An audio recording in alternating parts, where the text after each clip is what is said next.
Դե գործիքներ շատ են Միացյալ Նահանգների համար, եթե գնանք Գազայի պարագայում, այնտեղ մի պահ եղավ, որ վտանգի տակ էր այդ համաձայնությունները, շատ կոշտ եղավ հանձնարարությունը, որ այսինքն Տրամպի անձամբ Տրամպից հնչեց, որ մոտավորապես եթե բառացի չցիտեմ, այլ եթե մինչև վաղը այս ինչ հարցը չլուծեք, մենք ենք արդեն ձեզ ռմբակոծելու։ Այսինքն մեխանիզմներ կա, տես մեխանիզմ կա, տնտեսական 1000 մի գործիք, որը նույն մեր պարագայում այսինքն Ադրբեջանի համար շատ կարևոր է լինել խոսալ Միացյալ Նահանգների հետ, եւ դա ավելի իր համար Իլհամ Ալիևի համար ավելի մեծ արժեք ունի, քան մնացած, որտեղ ինքը դա լեգիտիմացման ձև է նաեւ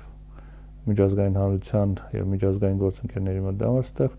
1000 մի գործիքներ կան, որոնք այդ զանգելուն կարող են հետեւել, եթե պայմանական ասենք զանգում են։